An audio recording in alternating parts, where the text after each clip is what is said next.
धन्यवाद कार्यक्रमका उद्घोषक कमरेडलाई। हाम्रो गौरवशाली पार्टीको 9 प्रदेशमा आयोजित प्रदेश सम्मेलनको यो उद्घाटन समारोहका अध्यक्षता गरिरहनु भएका सबै अध्यक्ष कमरेडहरू, यो उद्घाटन समारोहमा उपस्थित हाम्रो पार्टीका वरिष्ठ नेता, स्थायी समितिका सदस्य, केन्द्रीय समितिका सबै सहयोद्धा कमरेडहरू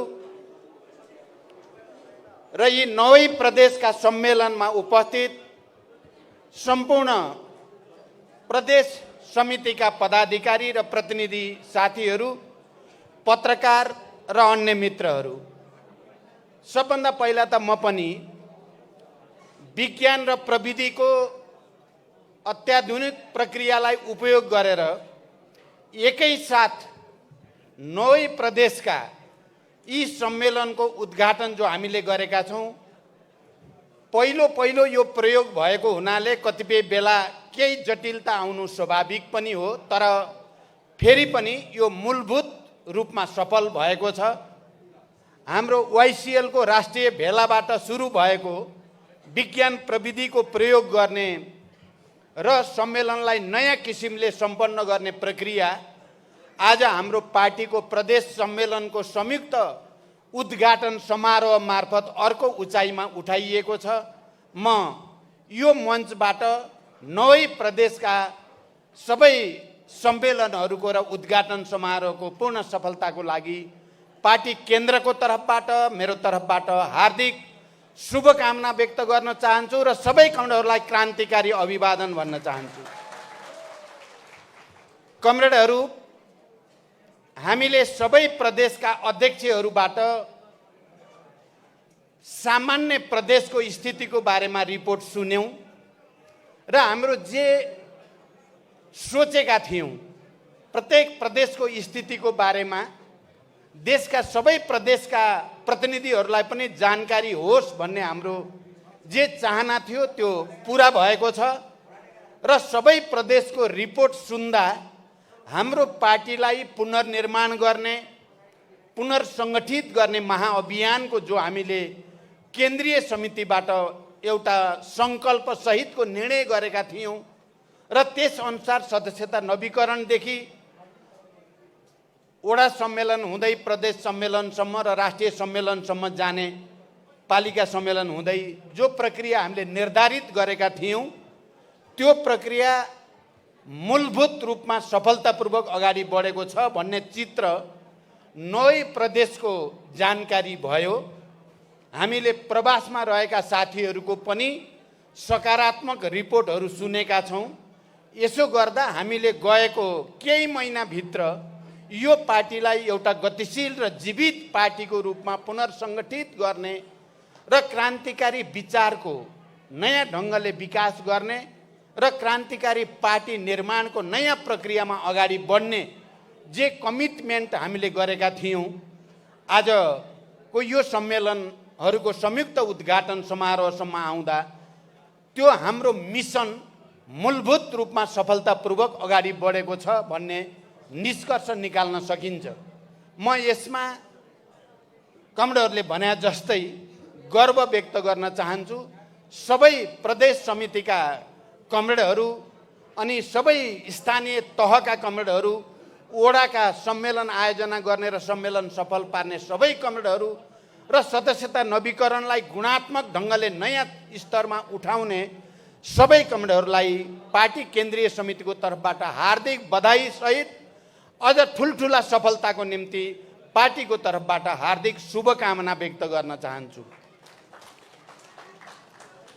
कमरेडहरू, विभिन्न प्रदेशका सांस्कृतिक कार्यक्रम र अभिव्यक्तिसम्म आउँदा हाम्रो यो प्रदेश सम्मेलनको संयुक्त उद्घाटन समारोह साँच्चै नै एउटा राष्ट्रिय स्तरको निकै ठुलो 10,000 को अगाडि सिंगै देशलाई जोड्ने किसिमको उद्घाटन समारोह हुन गयो।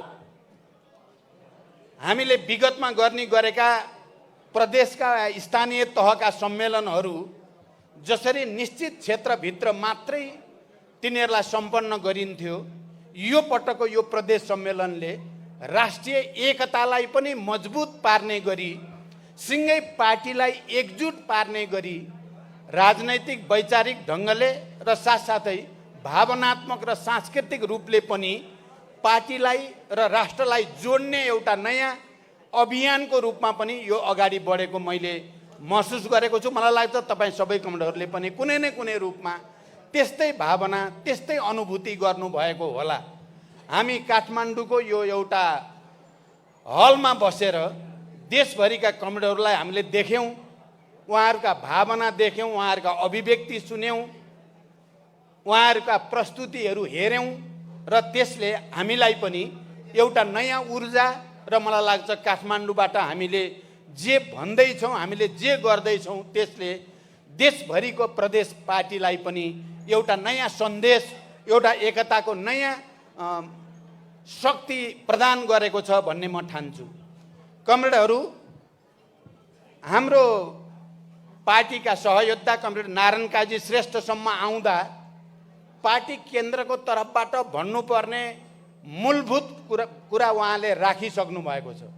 संक्षिप्तमा भए पनि हाम्रो पार्टीको अगाडिको अहिलेको कार्यभार के हो, हाम्रो पार्टी अब आउने दिनमा समाजवादी क्रान्तिको निम्ति कसरी अगाडि बढ्ने, यो पार्टीको क्रान्तिकारी रूपान्तरण र यो पार्टीलाई देशकै शक्तिशाली पार्टी कसरी बनाउने भन्ने बारेमा केन्द्रीय समितिदेखि बीचमा भएका तमाम स्थायी समितिका बैठकहरूमा हामीले लिएका निर्णयहरू, गरिएका छलफलहरू र नेतृत्वको बीचमा भएका छलफल र एकताको स्थितिबारे पनि उहाँले तपाईहरुको अगाडि राखिसक्नु भएको छ र उहाँले सटिक रूपमा र बिल्कुल अहिलेको पार्टीको आवश्यकतालाई सम्बोधन गर्ने गरी नै राख्नु भएको छ।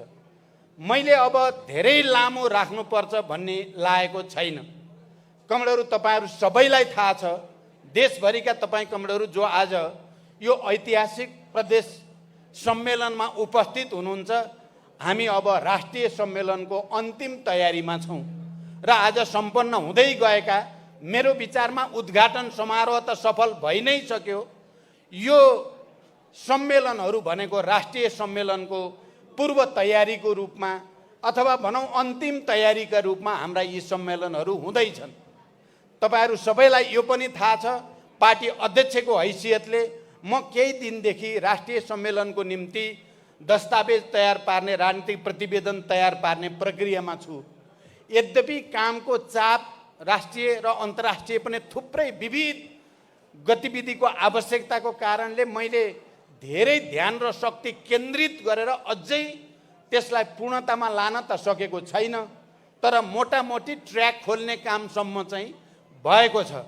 त्यसकारण मैले आज तपाईहरुको अगाडि सम्बोधन गर्दा सामान्य भाषण जस्तो भन्दा पनि हाम्रो अगाडिका चुनौती के हुन् त, वैचारिक राजनीतिक चुनौती कहाँनिर हुन्, हाम्रो संगठनात्मक रूपले हाम्रो रूपान्तरणको चुनौती कहाँनिर हो र यो पार्टी अरु जस्तो होइन, यो भिन्न विचार, भिन्न पहिचान, भिन्न कार्यशैली, भिन्न संस्कृति, भिन्न आचरण भएको पार्टीको रूपमा कसरी स्थापित गर्ने र हामीले जो समाजवादी क्रान्तिको कुरा गरेका छौं, समाजवादको आधार तयार पार्ने कुरा गरेका छौं, त्यो कसरी अगाडि बढ्न सकिन्छ भन्ने बारेमा नै भोलि राष्ट्रिय सम्मेलनमा र तपाईहरुले प्रदेशमा पनि विचारहरूको बारेमा मन्थन गर्नको लागि सजिलो होस् भन्नको निम्ति म केही कुरा राख्ने जमर्को गर्छु। अहिले मैले पुरै कुरा त राख्न सक्दिनँ।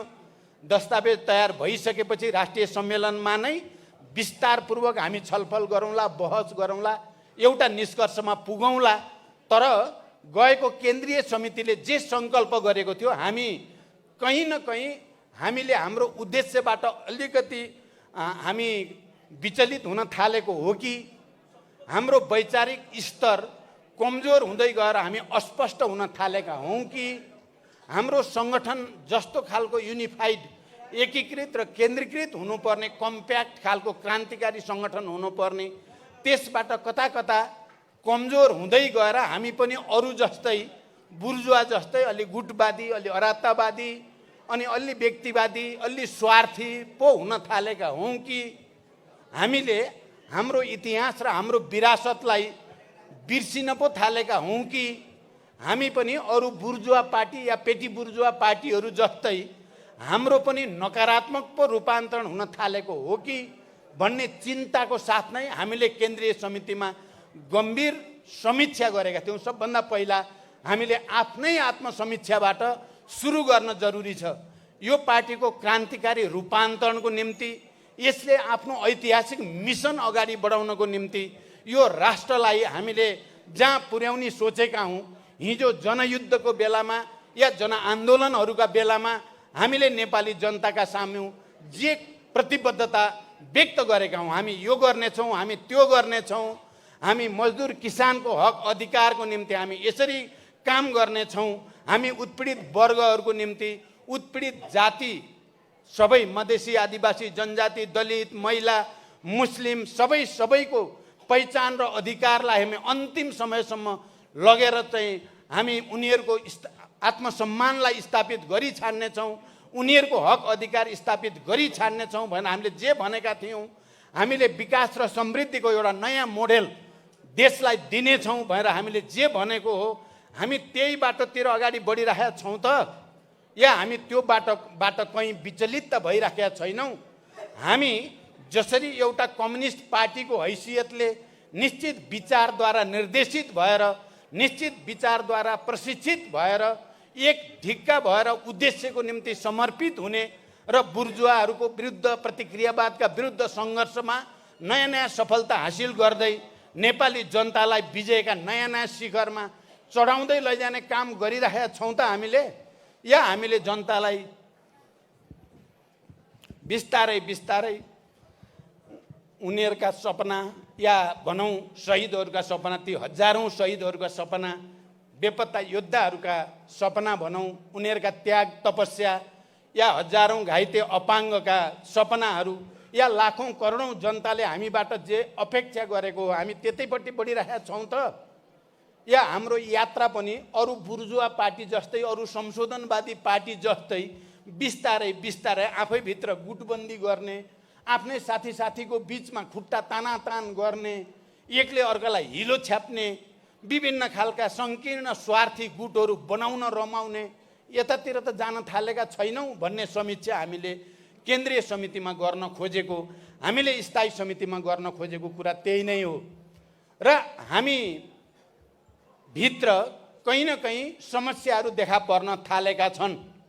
हामी एउटा क्रान्तिकारी पार्टीको रूपमा, कम्युनिस्ट पार्टीको रूपमा यो देशको भाग्य भविष्यलाई समाजवादतिर डोर्याउने पार्टीको रूपमा र यो देशको मात्र होइन संसारभरिका श्रमिकहरूलाई एउटा नयाँ मार्गदर्शन गर्ने, सिद्धान्तको विकास गर्ने, विचारको विकास गर्ने यात्रामै अगाडि बढिराखेका छौँ त भन्दा कहीँ न कहीँ हामी बाटो बिराए जस्तो भएको छौँ।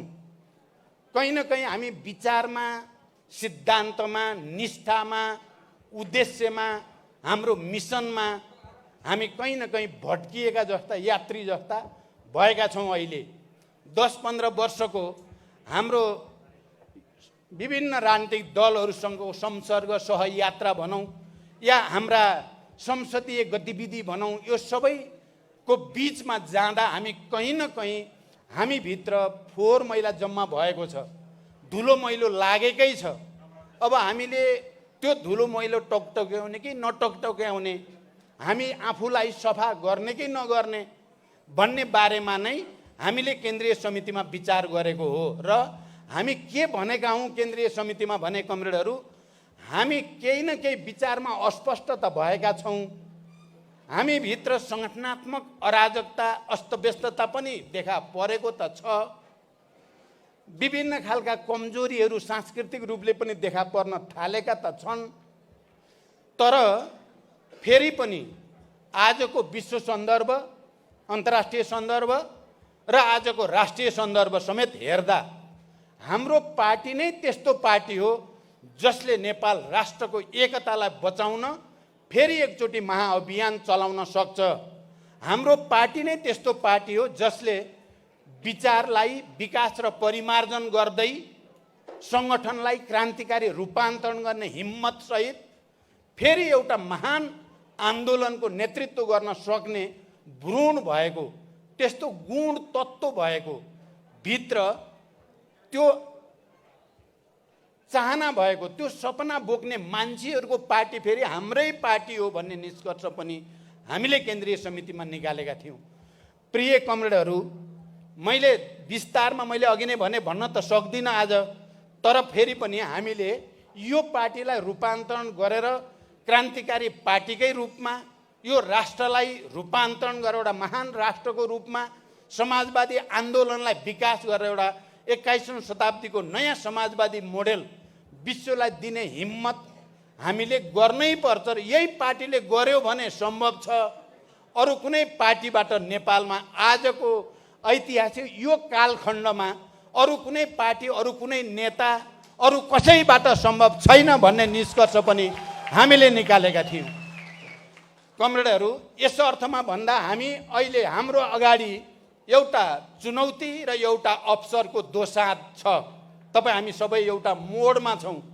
अब हामी भित्र देखा पर्न खोजेका कमी कमजोरी बढ्दै गएर सच्चिनै नसक्ने गरी यो पार्टी विचलित हुने हो कि यो पार्टीलाई अब कमी कमजोरी सच्याएर एउटा क्रान्तिकारी पार्टीको रूपमा, एउटा अन्तर्राष्ट्रवादी पार्टीको रूपमा, एउटा समाजवादी क्रान्तिको नेता पार्टीको रूपमा यसलाई रूपान्तरण गर्ने यस्तो दोसाँधमा अहिले हामी छौँ। र हाम्रो केन्द्रीय समितिले सङ्कल्प गरेको होइन। हामीले यो अवसरलाई हामीले सदुपयोग गर्नै पर्दछ, चुनौतीको हामीले सामना गर्नै पर्दछ। र यो पार्टी अहिले खालि मैले औपचारिक अर्थमा मात्रै भनेको होइन कमरेडहरू। मैले अध्ययन गरेको अन्तर्राष्ट्रिय कम्युनिस्ट आन्दोलन, अहिलेको अन्तर्राष्ट्रिय राजनीति या अहिलेको आर्थिक, राजनैतिक, सामाजिक, सांस्कृतिक विकासको स्थिति, साम्राज्यवादको स्थिति सबै हेर्दा विश्वमा नै हाम्रो पार्टी मात्रै त्यस्तो ठाउँमा छ जसले विचारलाई विकास गर्ने सम्भावना पनि बोकेको छ, अहिलेका चुनौतीको सामना गर्ने आधार पनि बोकेको छ र क्रान्तिकारी रूपान्तरण गर्दै 21औं शताब्दीमा क्रान्तिको नयाँ मोडेल, पुरानो कुनै मोडेलले काम गर्नेवाला छैन कमरेडहरू। पुराना कुनै मोडेल अब 21औं शताब्दीमा काम गर्नेवाला छैनन्। हामीले नयाँ मोडेलको खोजी गर्नु छ र त्यो नयाँ मोडेल खोज्न सक्ने सम्भावना बोकेको पार्टी पनि यही पार्टी हो भनेर हामीले केन्द्रीय समितिमा भन्यौँ। त्यही अनुसार हामीले योजना र कार्यक्रम बनायौँ राष्ट्रिय सम्मेलनसम्मको। त्यसकारण अघि यहाँ नारायण काजी कमरेडले भनेको बिल्कुल ठिकै हो। अरू पार्टीले ठुल्ठुला अधिवेशन भएर भिड जम्मा गरेका छन्। तपाईँ हामीले देख्यौँ, एमाले नामको अधिवेशन पनि देख्यौँ, अहिले काङ्ग्रेसको अधिवेशन चलिराखेको छ। तर ती सबै एमाले त, मैले त त्यसलाई पञ्च र्याली भन्दा अरू देख्दिनँ। त्यो बिल्कुल पञ्च र्याली सिद्धिने बेलाको, निम्नी बेलाको बत्ती भन्या जस्तो मात्रै हो त्यो। त्यहाँ न कुनै विचार, न कुनै बहस, न कुनै विधि, न कुनै पद्धति, निरङ्कुशताको, विचार शून्यता र विचारहीनताको अधिवेशनको रूपमा गयो। त्यो दुनियाँले देख्यो। तपाईँ हामी सबैले देख्यौँ नि। त्यहाँ कुनै प्रस्तावमाथि छलफल भयो, कुनै विचारमा बहस भयो। त्यहाँ मार्क्सवादको म पनि उच्चारण गरियो नेतृत्वबाट, कहीँ समाजवादको कुरा गरियो भन्दा कहीँ केही छैन। त्यहाँ व्यक्ति पूजाको कुरा गरियो, व्यक्तिको अन्धताको प्रचार गरियो र सिद्धान्तहीनताको प्रदर्शन गरियो। नेपाली कङ्ग्रेसको पनि हामी हेरिराखेका छौँ। उहाँहरूको त झन् विचार सिद्धान्त सम्मेलन भनेको हिजो उद्घाटन भयो, आज नोमिनेसन हुन्छ, भोलि फिर्ता लिने गर्ने हुन्छ, पर्सि चुनाव हुन्छ, सिद्धियो।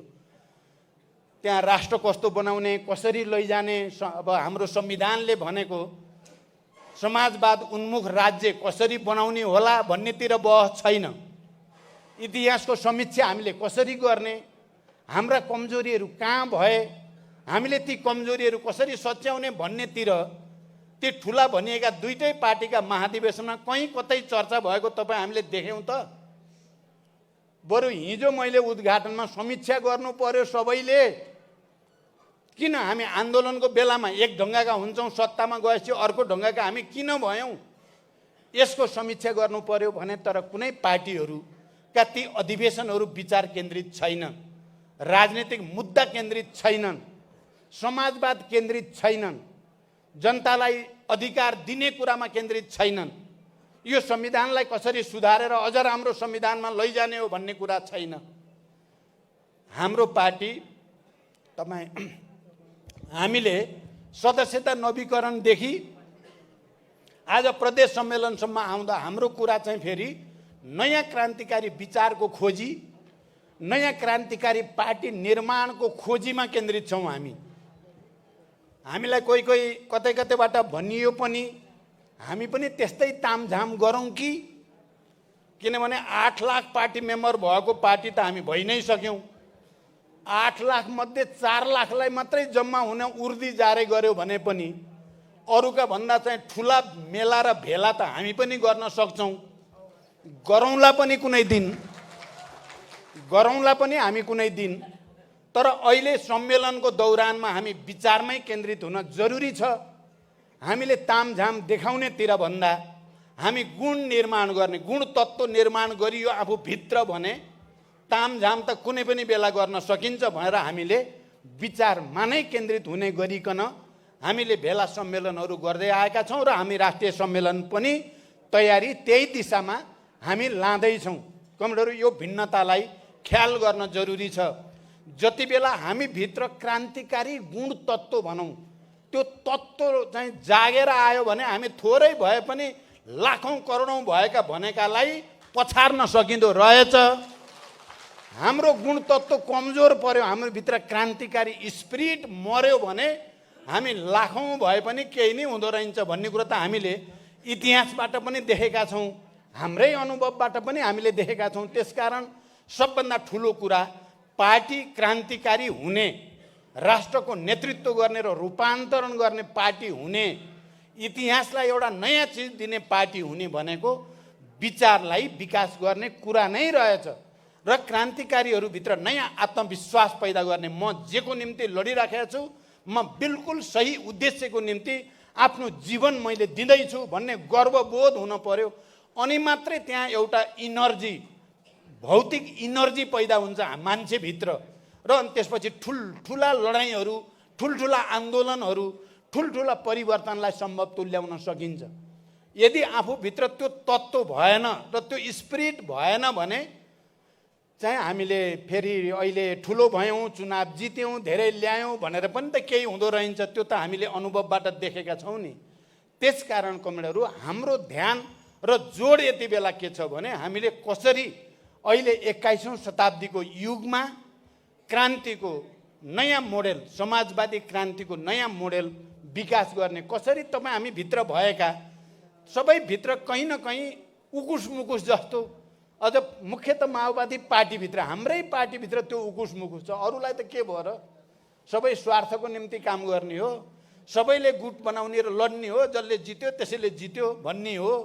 त्यहाँ परिवर्तन रूपान्तरण गर्नु छैन।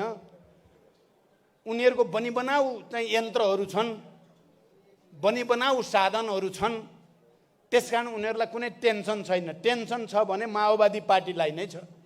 तपाईँ हामी सबै नेता कार्यकर्तालाई के साँच्चै हामी हाम्रो पार्टीलाई एउटा क्रान्तिकारी पार्टीको रूपमा, एउटा नयाँ पार्टीको रूपमा यो देशको नेतृत्व गर्ने पार्टी बनाउन सकौँला त, या हामी कहीँ आफै पनि सोच्दै जाँदा हामी कहीँ बिग्रिराखेका छौँ। मनले त हामीलाई थाहा छ नि, हिजो युद्धमा गर्दा हामी कस्ता थियौँ, आन्दोलन ठुल्ठुला जनआन्दोलनको बेलामा हामी कस्ता थियौँ, भूमिगत कालमा हामी कस्ता थियौँ, कसरी काम गर्थ्यौँ, के सोच्थ्यौँ। हाम्रा ती हजारौँ शहीदहरू मोर्चामा जाँदा हाँसी हाँसी खुसी साथ मृत्युवरण गर्ने एकजनाको कुरा होइन, दुईजना होइन, हजार होइन, 2000 होइन, हजारौँ मर्न तयार हुने कसरी भए थिए। अहिले हामी धेरै भएका छौँ, तर फेरि हामी सबै आफ्नो आफ्नो सानो घेराभित्र सोच्न पर्ने। म यहाँ कसैलाई आरोप लाउन खोजिरहेको छैन, मैले एउटा ऐतिहासिक सन्दर्भ म भन्न खोज्दैछु। हामी किन त्यस्तो भयौँ, हामीलाई नै सबभन्दा बढी चिन्ता छ। त्यसकारण विचारको विकासको आवश्यकता, रूपान्तरणको आवश्यकता र यो पार्टीलाई नयाँ पार्टी बनाउने आवश्यकता र यो देशलाई र यो देश मार्फत दुनियाँलाई नै एउटा नयाँ सन्देश दिने आवश्यकता बोधले हामी सबैलाई उद्वेलित बनाएको छ। कमरेडहरू, यो कुरा कि हामीभित्र केही कमजोरी पनि विकास भएका छन् भन्ने कुरा र यही पार्टी मात्रै क्रान्तिको नेतृत्व गर्न लायक पार्टी, रूपान्तरण हुन सक्ने पार्टी हो है भन्ने दुईटा कुरा हामीले भनेका छौँ नि। अहिले तपाईँ केन्द्रीय समितिको डकुमेन्ट हेर्नुहोस् या स्थायी समितिको या हाम्रा अभिव्यक्तिहरू हेर्नुभयो भने दुईटै कुरा भनिरहेका छौँ। हामीले आत्मसमीक्षा गर्नुपर्छ, आफ्नो त्यहीँबाट सुरु गर्नुपर्छ पनि भनेका छौँ। हाम्रो पार्टी मात्रै त्यस्तो पार्टी हो जसले यो देशलाई सामाजिक रूपान्तरणमा लान सक्छ, आफैलाई रूपान्तरण गर्न सक्छ भन्ने सकारात्मक कुरा पनि हामीले त्यत्तिकै जोडतोडले भनेका छौँ। प्रतिक्रियावादी र अवसरवादीले कहिले हामीभित्र नै कमजोरी छन् भनेर भनेको कुरालाई प्रचार गरेर ल माओवादी त कमजोरी भएछ भनेर प्रचार गर्छन्। हामी नै क्रान्तिकारी पार्टी हो, हामी मात्र यो राष्ट्रको नेतृत्व गर्ने, परिवर्तनको नेतृत्व गर्ने पार्टी हो भन्दाखेरि उनीहरूले फेरि अर्को ढङ्गले आलोचना गर्छन्। उनीहरूको कुरा छोडिदिउँ, हामी हाम्रो कुरा गरौँ। हाम्रो कुरा गर्दा चाहिँ हामी यी दुईटै पाटोबाट आफ्नो आत्मसमीक्षा पनि गर्ने र रूपान्तरण हुने एक मात्र पार्टीको रूपमा आफैलाई फेरि एउटा परिवर्तन गर्ने सङ्कल्पसहित अगाडि बढ्ने हामीले कुरा गरेका छौँ। कमरेडहरू यति भनिसकेपछि म दोस्रो पोइन्ट के भन्न चाहन्छु भने हाम्रो यावत समस्याहरू छन्, गुटबन्दीका समस्या, अराजकता समस्या या स्वार्थका समस्या या पदलोलुपताका समस्या, हाम्रो चिन्ता हिजो चाहिँ कसरी क्रान्ति सफल पार्ने भन्ने हुन्थ्यो, आज कसरी पद प्राप्त गर्ने भन्नेमा गएको छौँ हामी। कहीँ न कहीँ त्यो पद मैले पाउन्न कि म त्यहाँ पुग्दिनँ कि भन्ने चिन्ता बढी हुन्छ। यस्तो भएको सन्दर्भमा हामीले के निष्कर्ष निकाल्यौँ र मैले अहिले राष्ट्रिय सम्मेलनको दस्तावेजमा कहाँ फोकस गर्न बल गर्दैछु त भने यो सबैको चुरो कारण न कार्यकर्ता हो न नेता हो। नेता र कार्यकर्ताको व्यक्तिगत समस्याको रूपमा यसलाई बुझिन हुँदैन। यो विश्व इतिहासको र नेपालको पनि इतिहासमा क्रान्तिको नयाँ विचारको खोजीको चुनौती हो। यो सबै हामीभित्र देखा पर्ने कुरा भनेको विचारको समस्या हो, वैचारिक स्पष्टताको अभावको समस्या हो। हाम्रो अबको गन्तव्य क्लियर नदेखिनु, नेताको दिमागले पनि कार्यकर्ताको दिमागले पनि अब हाम्रो हिँड्ने बाटो यही हो भन्ने कुरा प्रष्ट नदेखिनु नै हामी सबैको समस्या हो। अहिले तपाईँहरू विचार गर्नु होला यो विषयलाई। हामी सबैको समस्या गन्तव्य क्लियर चित्र देखिँदैन। हेर्न खोज्यो चित्र धमिलो हुन्छ, कतै यताबाट हेर्दै गयो भने अँध्यारो देखिन्छ। अँध्यारो देखेपछि त अनि कसरी जाँगर आउने, जोस आउने, रूपान्तरण त्याग के को लागि गर्ने भन्ने हुन्छ। त्यसकारण यो सबैको चुरो कुरा चाहिँ 21औं शताब्दीमा नयाँ क्रान्ति, किनकि म त्यहाँनिर आउँदैछु है, मैले यहाँ मुख्य अलिकति वस्तुवादी र वैज्ञानिक कुरा गर्न बल गर्छु। मैले अब कति सक्छु भन्ने त छँदैछ, तर म नयाँ कुरा भन्न बल गर्दैछु र नयाँ दस्तावेज ल्याउँदैछु। यो कुरा तपाईँले थाहा पाइराख्दा हुन्छ। अब यो निरन्तरतामा क्रमभङ्ग भन्दै आएछौँ, हामी एउटा अर्को क्रमभङ्गको चरणमा प्रवेश गर्दैछौँ। यो जानकारी चाहिँ म तपाईँहरूलाई गराउन चाहन्छु। यही निरन्तरताले हुँदैन। त्यहाँ पहिलो क्रमभङ्ग त विचारैबाट हुन पर्यो। विचारबाट हेर्दा 18औं शताब्दीमा औद्योगिक पुँजीवादको विकास भयो युरोपमा, खास गरी मजदुर आन्दोलनको विकास भयो, पुँजीवादी क्रान्तिको लहर आयो र त्यो पुँजीवाद प्रतिस्पर्धात्मक औद्योगिक पुँजीवादको रूपमा देखा पर्यो। म अब लामो व्याख्या गर्दिनँ, तपाईँहरू अलि बौद्धिक कमरेडहरूले, अलि चाहिँ अध्ययन गर्ने कमरेडहरूले ध्यान दिनु होला। त्यति बेला द्वन्द्वात्मक तथा ऐतिहासिक भौतिकवादी दर्शन विज्ञानको रूपमा, सामाजिक क्रान्तिको विज्ञानका रूपमा त्यसको अनुसन्धान भयो, अन्वेषण भयो। त्यो अन्वेषण मार्क्स एङ्गेल्सले गर्नुभयो, मुख्यतः मार्क्सको नेतृत्वमा। र त्यति बेला द्वन्द्वात्मक तथा ऐतिहासिक भौतिकवाद र त्यो वैज्ञानिक समाजवाद निर्माणको जो अवधारणा अगाडि आयो, त्यो 18औं शताब्दीको प्रारम्भिक चरणमा युरोपमा विकास भएको मजदुर आन्दोलन, मार्क्स जस्ता एउटा मेधावी विद्वानको मस्तिष्कद्वारा गरिएको इतिहासको गहन अध्ययन तात्कालीन मजदुर आन्दोलन र पुँजीपति वर्गको चरित्रको अध्ययनबाट पुँजीसम्म आइपुग्दा एउटा नयाँ संश्लेषण गरियो जसलाई मार्क्सवाद भनियो। त्यसले वैज्ञानिक समाजवाद दियो, तर त्यसले सबै देशमा यसरी नै क्रान्ति गर्ने भन्ने कुनै सूत्र दिन सक्दैन थियो, दिएन। हामी कहिलेकाहीँ सूत्र पनि दिएको छ कि समाजमा अरू विज्ञानमा जस्तो फर्मुलामा चाहिँ सबै चिज भेटिँदैन।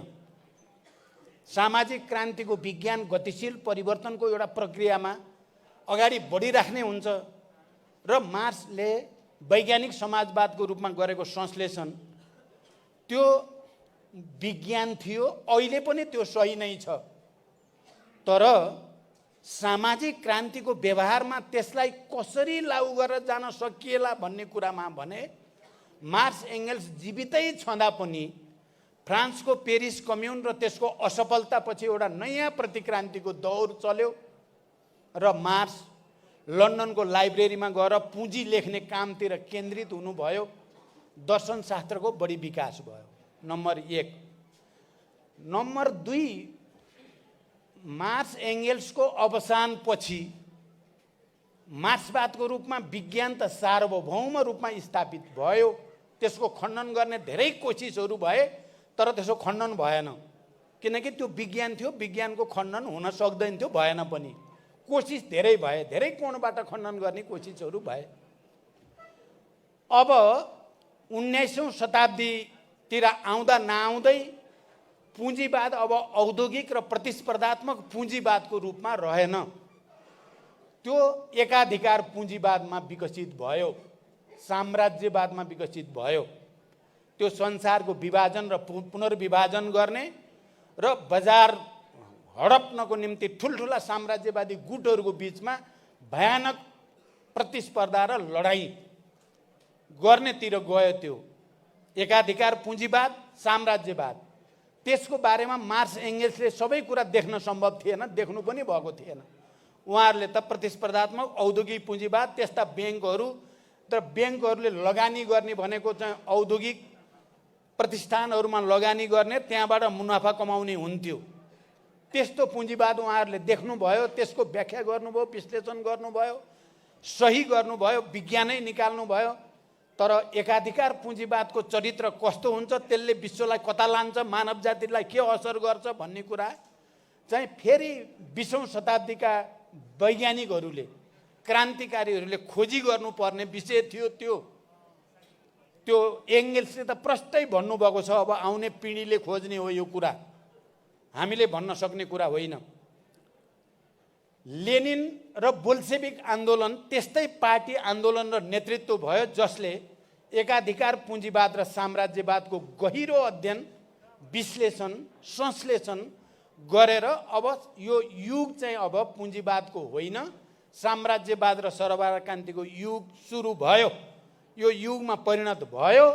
साम्राज्यवादीहरू आपसमा पृथ्वीको बजार कब्जा गर्नको लागि प्रतिस्पर्धामा पहिलो विश्वयुद्ध, दोस्रो विश्वयुद्धतिर गए, करोडौँ मानिसहरूको संहार भयो।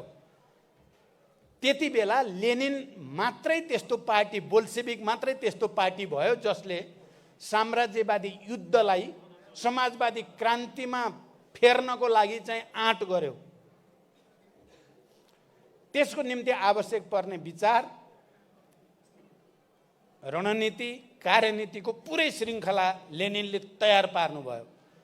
त्यो राज्य र क्रान्ति हेरे पनि, साम्राज्यवाद पुँजीवादको चरम अवस्था भन्ने किताबमा हेरे पनि, भौतिकवाद र अनुभव सिद्ध आलोचना भन्ने कुरा हेरे पनि, त्यहाँ चाहिँ विज्ञानको विकासले दिएका कुरादेखि एकाधिकार पुँजीवादको चरित्रको विश्लेषण गरेर अब सर्वहारा क्रान्ति गर्ने बेला यही हो।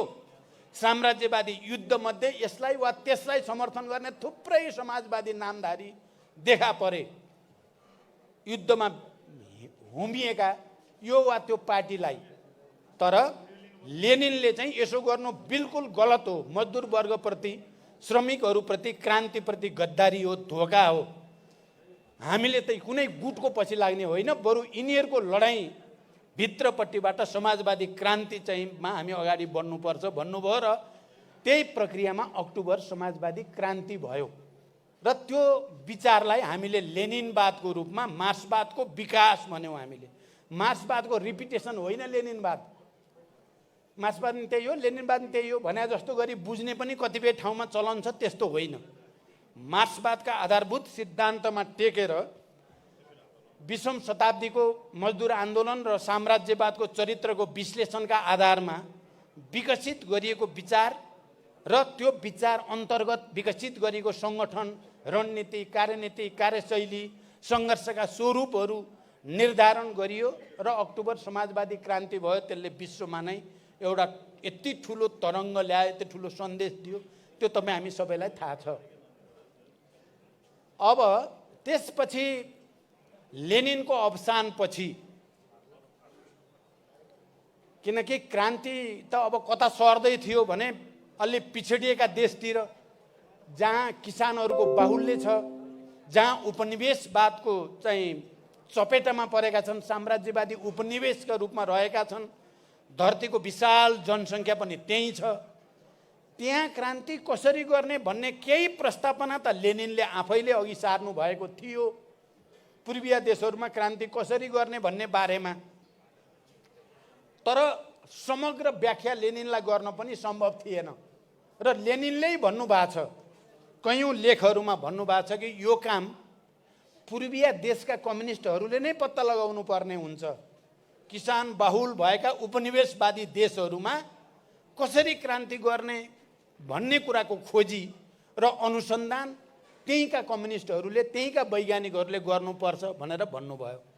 र त्यसै प्रश्नको जवाफको रूपमा चीनमा नयाँ जनवादी क्रान्तिको विचार विकास भयो र माओकै जीवनकालमा कसरी फेरि, किनकि चिनिया क्रान्तिको सफलताले विश्वकै शक्ति सन्तुलन बदलिदिएको थियो, रुसमा समाजवाद निर्माण भइरहेको, चीनमा पनि जनवादी क्रान्ति सफल भएर समाजवादतिर अग्रसर भएपछि पूर्वी युरोप, भियतनाम, कोरिया, क्युबा जतासुकै क्रान्तिको लहर आएपछि पुँजीपति वर्ग नराम्रोसँग झस्क्यो, संसार कम्युनिस्टहरूको हुने भयो, समाजवादले विश्व विजय गर्ने भयो भन्ने देखियो, शक्ति सन्तुलन फेरियो।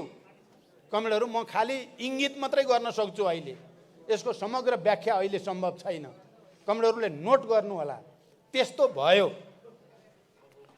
त्यसपछि साम्राज्यवादीले कस्तो नीति अपनायो भने एकातिर संरक्षणवादको नीति अपनाउन थाल्यो, आफ्नो देशमा राज्यलाई अझ प्रभावकारी बनाउने, कृषिमा या उद्योग धन्दामा या अरू ब्याङ्कलाई थुप्रै अनुदानहरू दिने, राज्य नियन्त्रित थुप्रै संस्थाहरू मार्फत जनतालाई राहत दिने समाजवादी खालका जे रुसमा या चीनमा या अरू समाजवादी देशमा जनताको पक्षमा गरिएका कयौँ कामहरू अमेरिकामा हुन थाले। यसरी आफ्नो देशमा आउन लागेको क्रान्तिको लहर रोक्नको लागि मजदुरहरूलाई अलि सुविधा दिने, तलब बढाइदिने, उनीहरूलाई पनि गाडी दिने अथवा यी विभिन्न तरिकाद्वारा अब क्रान्ति विद्रोह गर्न परेन भन्ने बनाउनेतिर लगे। अब यसको धेरै लामो कथा हुन्छ, त्यो पछि भनौँला।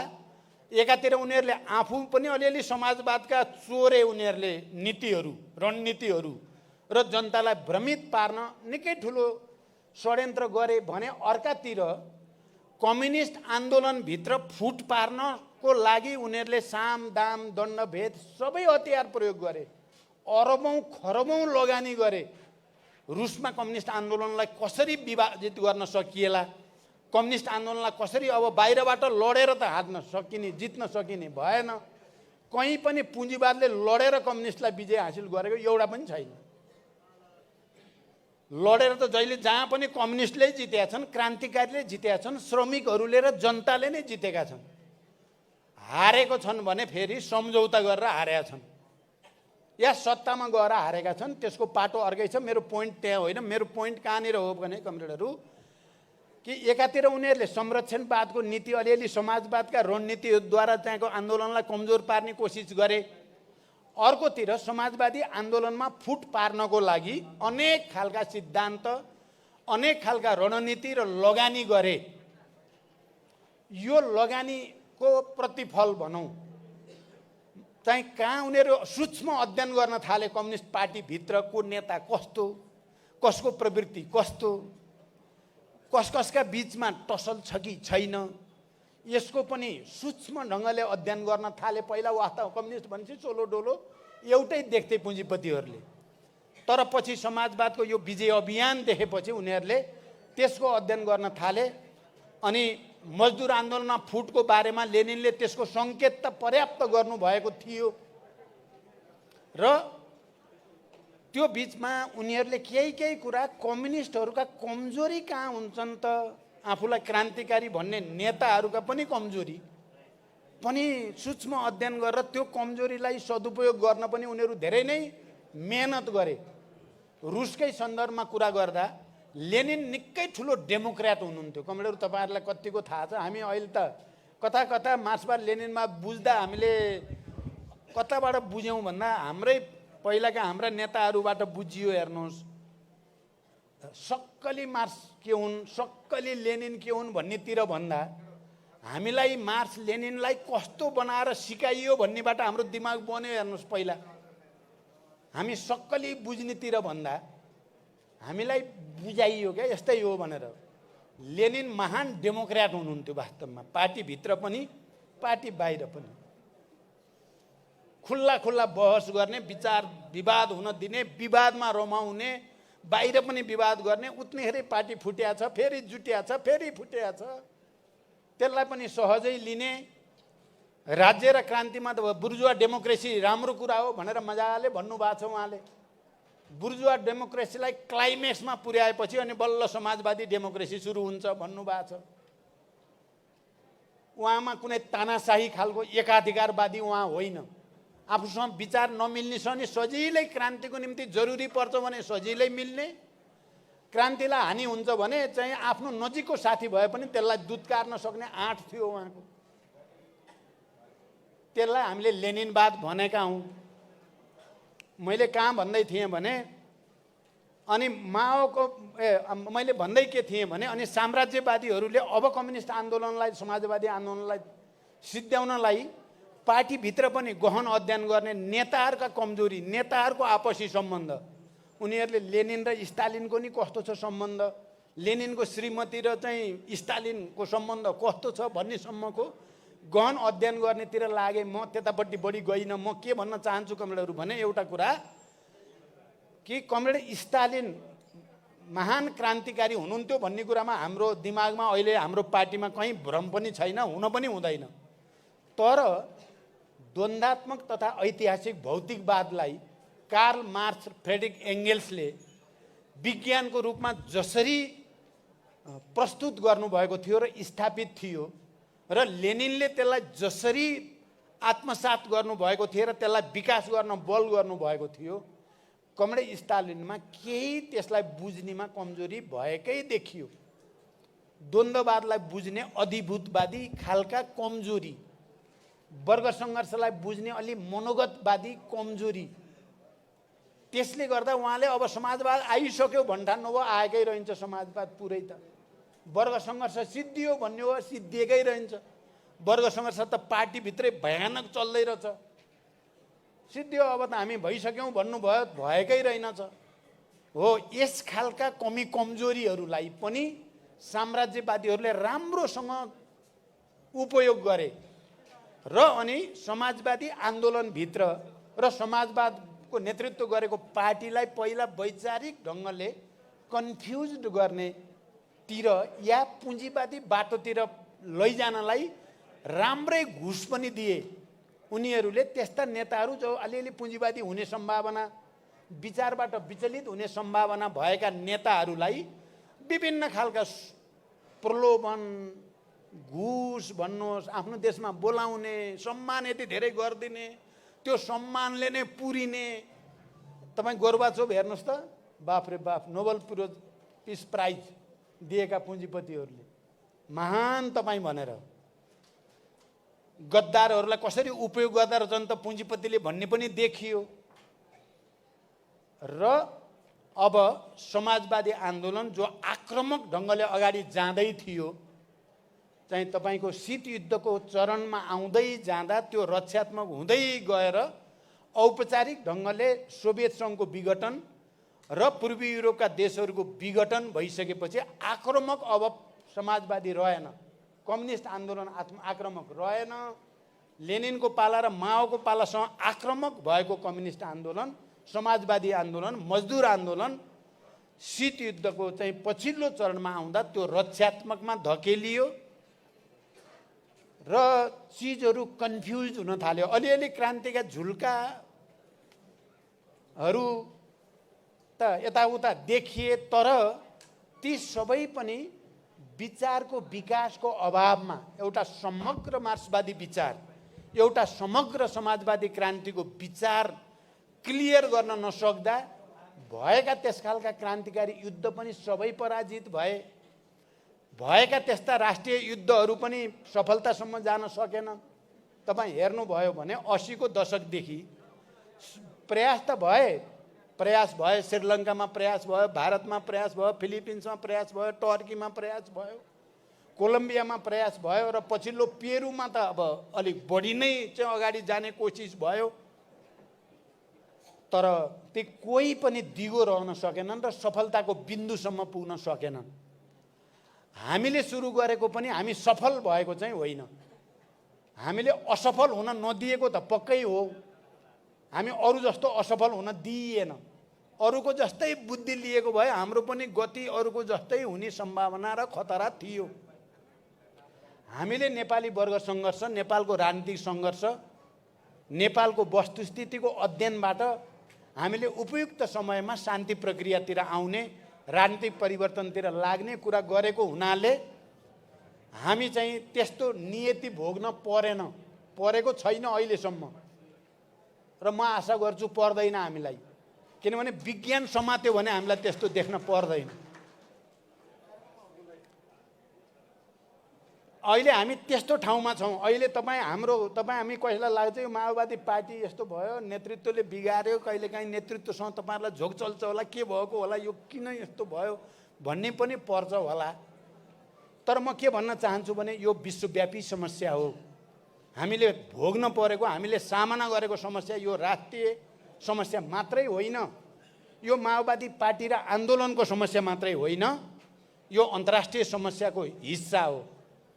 र हामी त्यही अन्तर्राष्ट्रिय विचार विकासको चुनौती सामना गर्ने प्रक्रियामा एउटा प्रसव पीडा भोगेका छौँ र यो प्रसव पीडाबाट उन्मुक्त हुने भनेको विचार सुस्पष्ट ढङ्गले वैज्ञानिक छ, यो ठिक आयो भन्ने कुरा हामी सबैलाई पनि लाग्ने,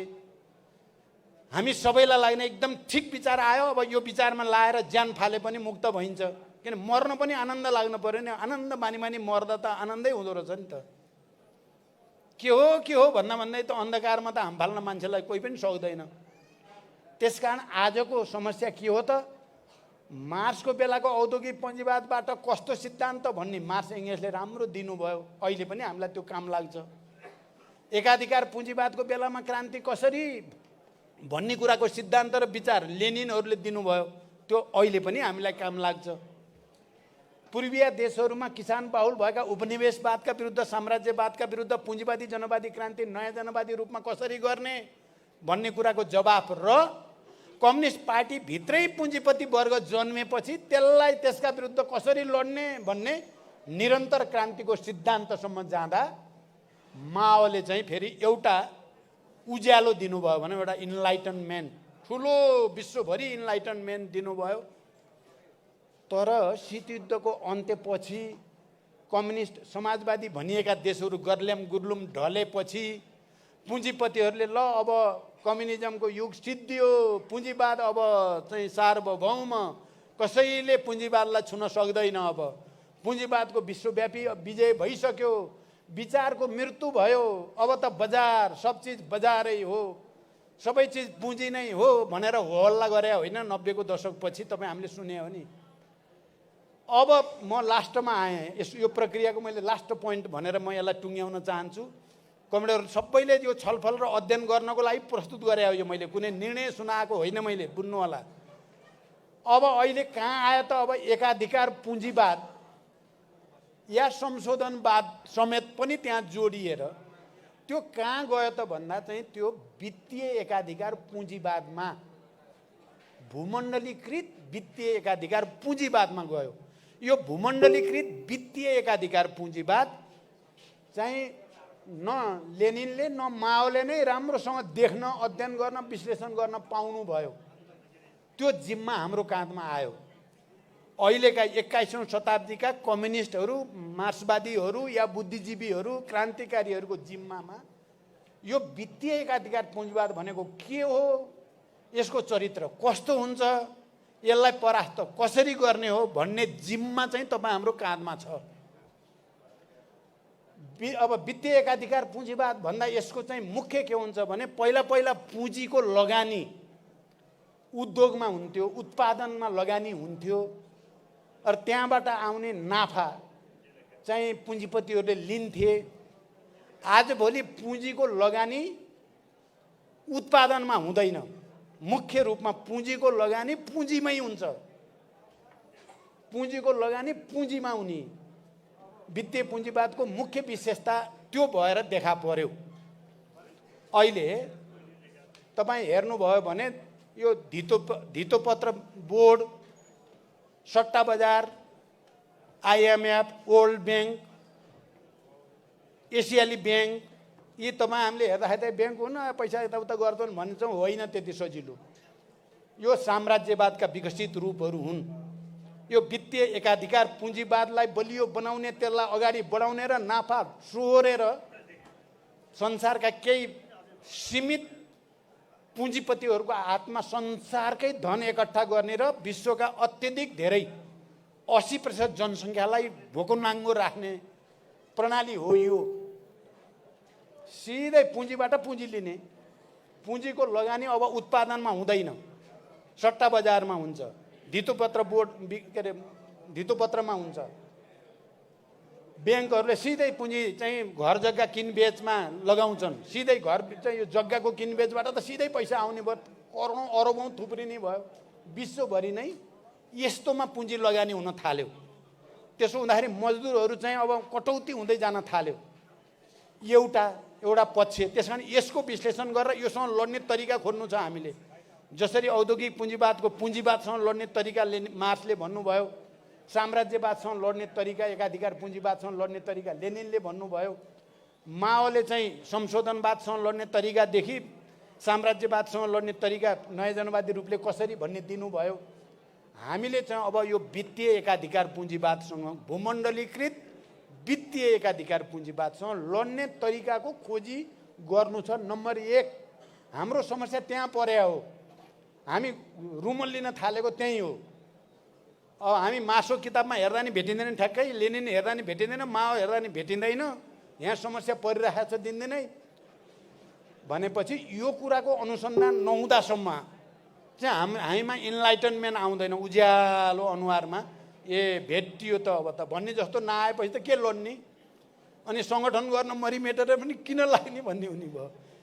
एउटा अर्को यो सँगै के जोडियो त भने यो वित्तीय एकाधिकार पुँजीवादले असाध्यै राम्रोसँग तपाईँको चाहिँ यो डिजिटल सूचना प्रविधिमा जो भयानक विकास भयो नि, क्रान्ति भयो, त्यो सूचना प्रविधिलाई यति राम्रोसँग प्रयोग गर्यो कि यो इन्टरनेटको विकासलाई, डिजिटलाइजेसनलाई, ग्लोबलाइजेसन र डिजिटलाइजेसनलाई उनीहरूले नाफा कमाउनको लागि अब अर्को ढङ्गले गर्न थाले। तपाईँ हेर्नुभयो भने आजकल कुनै फ्याक्ट्री एउटै देशमा हुँदैन।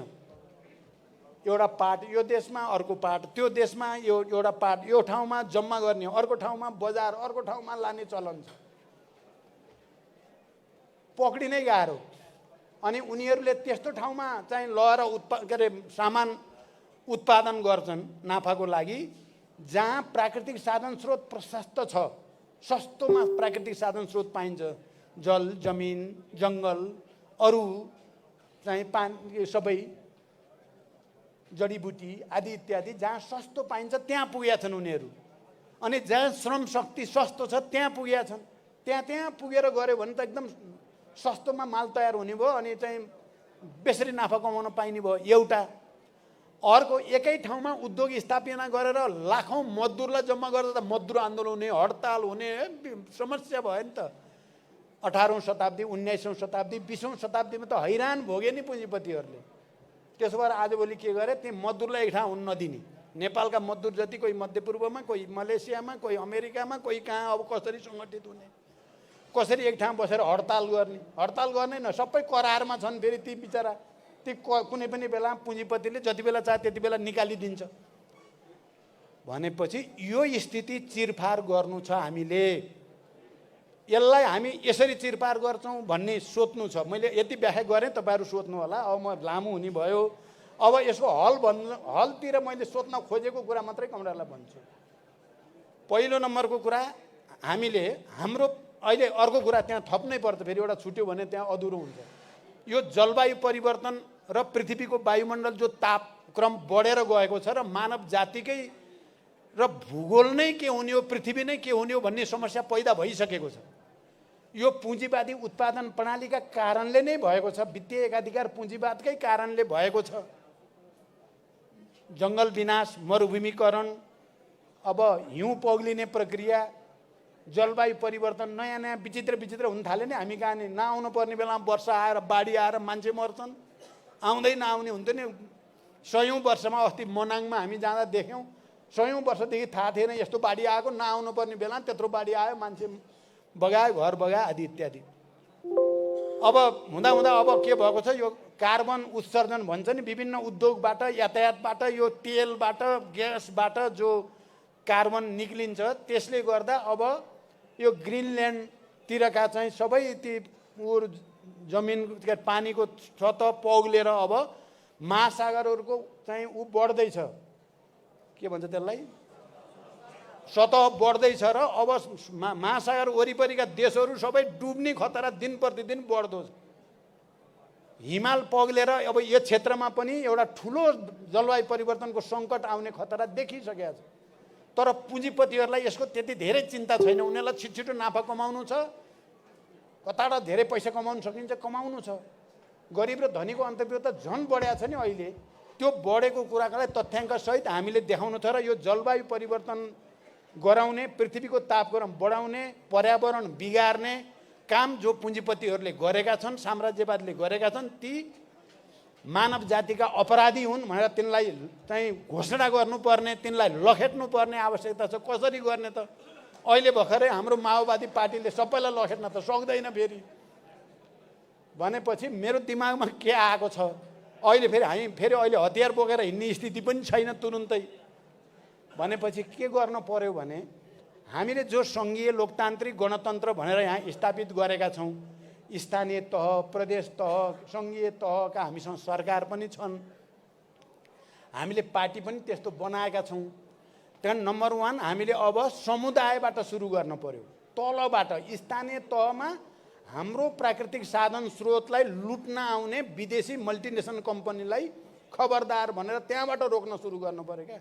फिल्डबाट, तलबाट रोक्न सुरु गर्नु। हामी दिन्नौँ, हाम्रो जङ्गल तिमीहरूलाई दिन्नौँ, हाम्रो पानी तिमीहरूलाई दिन्नौँ, हाम्रो चाहिँ जडीबुटी तिमीहरूलाई दिन्नौँ, हामी आफै उपयोग गर्छौँ भन्नेबाट सुरु गर्न पर्यो। साम्राज्यवाद र तिनका दलालहरूले गर्ने कुराहरूलाई रोक्नलाई सबै जनतालाई नेतृत्व गर्नु पर्यो। त्यहाँ यो पार्टी त्यो पार्टी नभनिकन, किनभने अब जलवायु परिवर्तनबाट हुने क्षति रोक्नको लागि प्राकृतिक साधन स्रोतको नि बचत गर्न पर्यो। हाम्रा युवाहरू विदेश जाने कुरालाई रोक्नको लागि त्यस्ता खालका उत्पादन प्रणालीको खोजी गर्न पर्यो स्थानीय तहमा। र स्थानीय तहमा एउटा बृहत संयुक्त मोर्चा बनाएर यो वित्तीय एकाधिकार पुँजीवादले चाहिँ लादेको थाहा नपाउने गरी लुट्न खोजेको कुरालाई हामीले पनि उसले थाहा नपाउने गरी तलबाट चाहिँ हाम्रो मोर्चा बनाएर ल्याउन पर्यो। र हाम्रो राज्यको बजेट, प्रदेशको बजेट, सङ्घको बजेट, स्थानीय सरकारको बजेट, अनि हाम्रा स्थानीय समुदाय र हाम्रा पार्टी सङ्गठन सबै एउटा एकीकृत र केन्द्रीकृत रूपमा उत्पादन र श्रमको एउटा नयाँ समाजवादी भ्रूणहरू हामीले तलबाट वैधानिक ढङ्गले विकास गर्दै ल्याउन पर्यो। त्यही काम हामीले प्रदेश तहमा गर्न पर्यो या राष्ट्रिय तहमा पनि हामीले त्यस्तै आन्दोलन सृष्टि गर्न पर्यो। बृहत्तर संयुक्त मोर्चा, बृहत संयुक्त मोर्चा राष्ट्रको रक्षाको लागि, प्राकृतिक साधन स्रोतको रक्षाको लागि, हाम्रो संस्कृतिको रक्षाको लागि हामीलाई, किनभने यो देश त यति सुन्दर, यति राम्रो, यति स्वच्छ, यति धेरै प्राकृतिक विविधता भएको देशलाई कहाँबाट आएर चाहिँ लुटिएको छ भन्ने कुरा जनतालाई बुझाउन पर्यो, सबै बुद्धिजीवीलाई बुझाउन पर्यो। बृहत संयुक्त मोर्चा गर्न पर्यो। 2, तेस्रो अन्तर्राष्ट्रिय रूपमा पनि जलवायु परिवर्तनका विरुद्ध, पर्यावरणको विनाशका विरुद्ध अनि वित्तीय एकाधिकार पुँजीवादले रोजगारी खोसेको छ त्यसका विरुद्ध इन्टरनेसनल फोरममा पनि एउटा बृहत्तर मोर्चा। तपाईँ हामीले देख्यौँ नि सन् 8 देखि 10, 11 सम्म जो आर्थिक सङ्कट भोग्यो साम्राज्यवादले, त्यति बेला वाल स्ट्रिट कब्जा गरौँ भन्ने नारा लायो न्युयोर्कमा, पुँजीवाद असफल भयो भन्ने नारा लायो। त्यहाँ लाखौँ मान्छे सडकमा निक्ले, विद्यार्थीहरू निक्ले, बुद्धिजीवीहरू निक्ले, 900 सहरमा ठुल्ठुला जुलुसहरू भए। हामी ती जुलुसहरूसँग गएर मिसिन पर्यो। अब त्यहाँ विभिन्न खाले, सबै कम्युनिस्ट छैनन्, त्यहाँ मजदुर पनि होइनन्, तर ती धरती विनाश हुँदैछ, साम्राज्यवाद र पुँजीवादले बर्बाद पार्यो मानव जातिलाई भन्ने बुझ्ने मान्छेहरू, तिनीहरूसँग मोर्चा गर्न पर्यो र हामीले एउटा नयाँ आन्दोलन सृष्टि गर्न पर्यो। कमरेडहरू, एउटा पाटो यतातिर सोच्नु होला तपाईँहरूले। राष्ट्रिय सम्मेलनसम्म आउँदा यसलाई एउटा निष्कर्षमा पुर्याउनु छ हामीले र हामीले अब यसरी जान्छौँ भन्ने हाम्रो रणनीति, हाम्रो कार्यनीति त्यहाँ बनाउनु छ। हामीलाई यस्तै खालको सङ्गठन चाहियो। अब यो काममा सम्पूर्ण रूपले खट्ने योग्य नेता कार्यकर्ताहरूको जमात चाहियो। हामीले पार्टीलाई नयाँ बनाउने खालले जान पर्यो। अहिले तपाईँहरूले हेर्नुभयो, हामीले महिलालाई, दलितलाई, जनजातिलाई, मधेसीलाई, समावेशी समानुपातिक या मुस्लिमलाई जसरी ल्याउन सुरु गरेका छौँ, तपाईँहरूले हेर्नुभयो भने यो सानो कुरा गर्न खोज्या होइन, यो ठुलो उद्देश्यका साथ गरिएको छ। यो जनतालाई नयाँ ढङ्गले एकताबद्ध गर्ने, जनतालाई नयाँ ढङ्गले विश्वासमा लिने र आन्दोलनको नयाँ स्वरूप निर्माण गर्ने उद्देश्यद्वारा सुरु गरिएको छ। यो सुरु मात्रै हो। हामीले यसमा दृढतापूर्वक गयौँ भने मलाई लाग्छ सबै मधेसी, आदिवासी, जनजाति, दलित, महिला, मुस्लिम, मजदुर, किसान सबै फेरि हाम्रो वरिपरि गोलबन्द गर्न सकिन्छ। हामीले सङ्गठनलाई त्यही ढङ्गले निर्माण गर्न पर्यो। हामी आफ्नै खुट्टामा उभिन पर्यो। हामी आफ्नै सङ्गठन बलियो बनाउन पर्यो। हामी एकचोटि हामी सबैले सङ्कल्प गर्न पर्यो। हामीलाई हेपिएको छ, हामीलाई हेपिएको छ। किन हेपिएको छ भने हामी आफै कन्फ्युज भएको हुनाले हेपे हो। हामी भित्रबाट चाहिँ उज्यालो बलेर आयो, ज्योति बलेर आयो। हाम्रो त भविष्य यसरी हो, राष्ट्रको भविष्य, मानव जातिको भविष्य, सबैको निम्ति हामी हिँड्ने बाटो यो हो भन्ने कुरा क्लियर भएर स्टेपहरू पनि कदम कहाँ टेक्ने हो भन्ने पनि थाहा पायौँ भने हामीलाई कसैले नै हराउनै सक्दैन। माओवादीलाई हराउन सक्ने तागत नेपालमा छैन। त्यहाँदेखि यो काम हामीले अहिले राष्ट्रिय सम्मेलनसम्म जाँदाखेरि त्यो पुरा गर्नु छ। तपाईँ सबै कमरेडहरू एकचोटि यो पार्टीलाई अरू जस्तो होइन, यो राष्ट्र, जनता र मानव जातिको निम्ति काम गर्ने नयाँ खालको पार्टी हो भन्ने कुरा एकचोटि फेरि थापित गर्ने, साबित गर्ने एउटा ऐतिहासिक जिम्मेवारी र चुनौती हाम्रो अगाडि छ।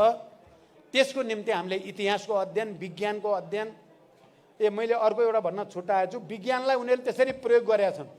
हामीले होइन, सूचना प्रविधिलाई उनीहरूले, हुन त हामीले यहाँ आज यो 7 प्रदेशको एकै ठाउँ जोडेर चाहिँ हेर्नेसम्म त हामी पनि प्रयोग गऱ्यौँ गर्न चाहिँ, तर हामीले होइन, पुँजीपतिले नै बढी प्रयोग गरेका छ। यसलाई भत्काउने रणनीति पनि हामीले सोच्नु छ। कमरेडहरू, मूल चुरो कुरा फेरि पनि विचारको विकास गर्ने कुरा हो, क्रान्तिकारी रूपान्तरणको कुरा हो।